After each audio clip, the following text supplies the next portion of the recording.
That's not right. There are things that I don't know about what they're going through or what their feelings are that I can't assume. Same as Purnima, that I actually listened to my family. I think I've made better relations, and I've mutual bonds have been better for me.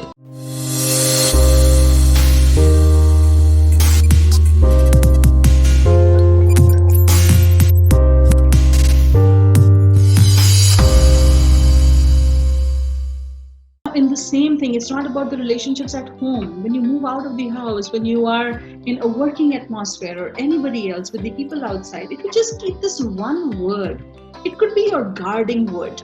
Am I being considerate? That question is powerful enough to guide you to the right path.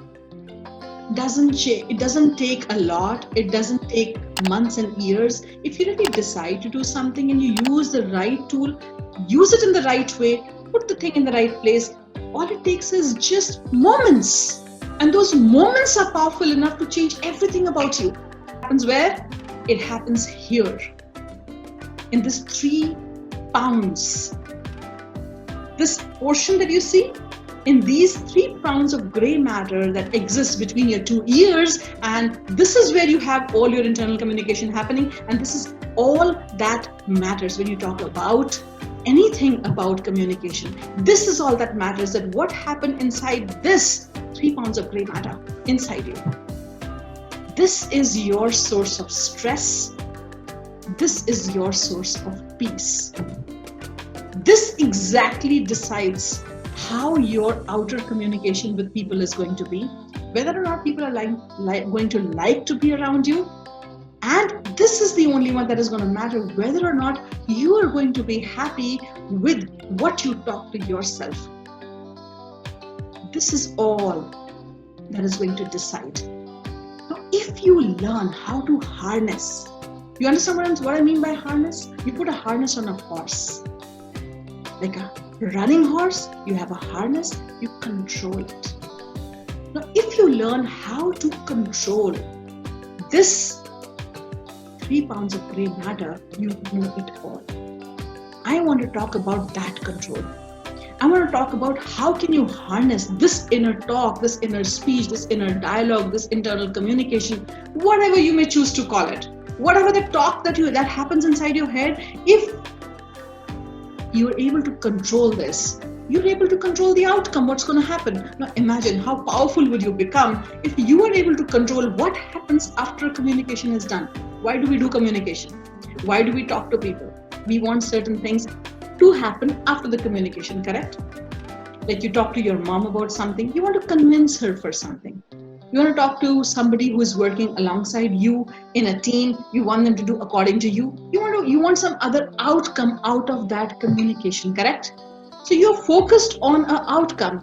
Now, when you're focused on an outcome, how would it be if you, before the communication, very clearly know this is where I'm going to take this communication? See, I want to tell you something. It is going to be up to us how we are choosing to manifest our understanding, our care, our belief, our positivity in others. It is going to be our choice completely. It's not up to people. If you think that your control is in people's hand, the other ones around you, that they can, at a trigger, make you angry, make you say things, that is where we're getting it wrong. Nobody other than you has that control. You make that choice.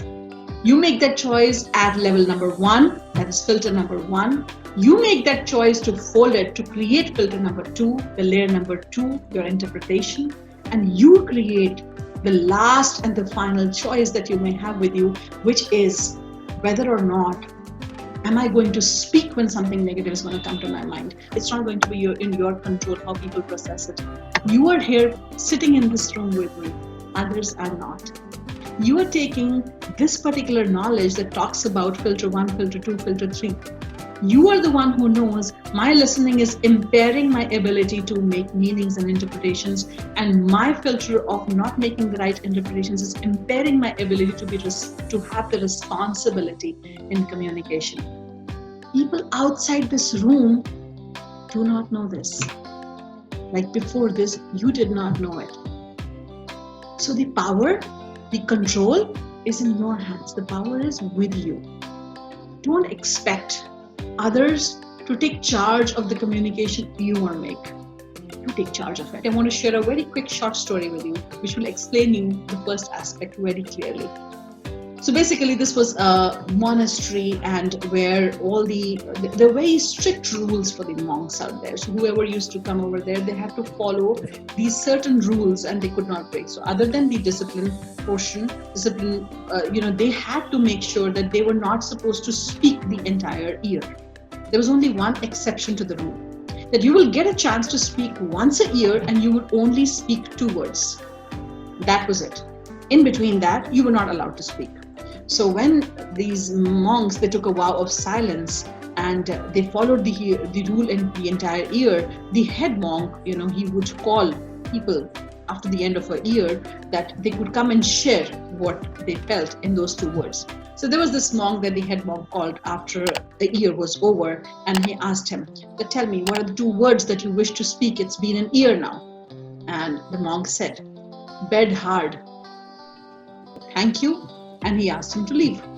Now, after another year passed, the same monk was called again by the head monk, and he said, okay, another year has passed. What are your 2 words that you want to speak? He said, food awful. He said, okay, I see, I understand. And he sent him back. Now, after the 2nd year had passed, it was the 3rd year. He said, it has been the 3rd year. You're allowed to speak 2 more words. What would you choose to speak? And he said, I quit. And the head monk said, I clearly understand, because all that you've done in these last 3 years is complain. Now, you would think that what has this got to do with communication? And I want you to focus on 2 aspects of this. First, every word that comes out of your mouth matters. It counts.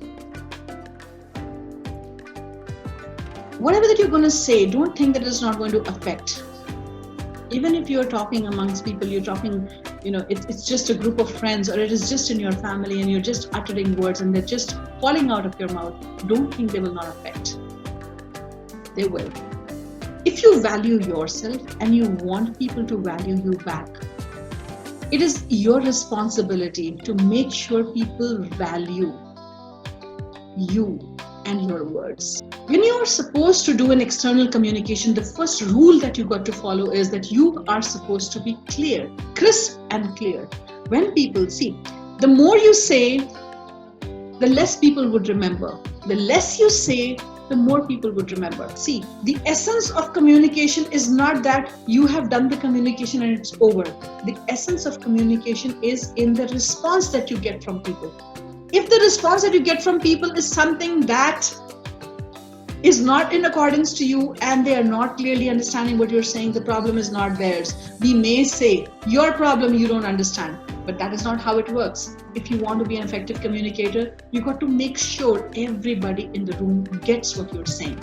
So be clear, be crisp, be sure.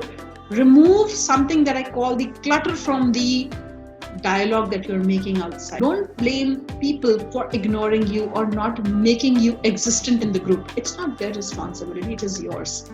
So if you want to be seen as a positive contender for anything that you want to achieve, show yourself up. Initiative counts, people, and it counts big time. Those of you who understand this, I'm going to tell you something. Don't just talk about initiative in communication. Go and find initiative in everything that you can do first. You're in the house these days, you're around your family, you see that there is a plate lying around at a wrong place. Go take the initiative, pick it up, keep it in the right place. You see that the bell rings. Don't wait for someone to call your name. Go open it. You see someone's phone is ringing just next to you.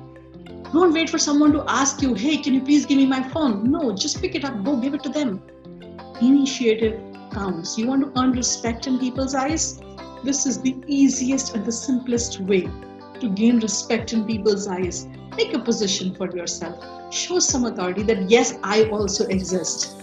And suddenly you will become existent in eyes of other people and they will notice you clearly, they will notice you positively.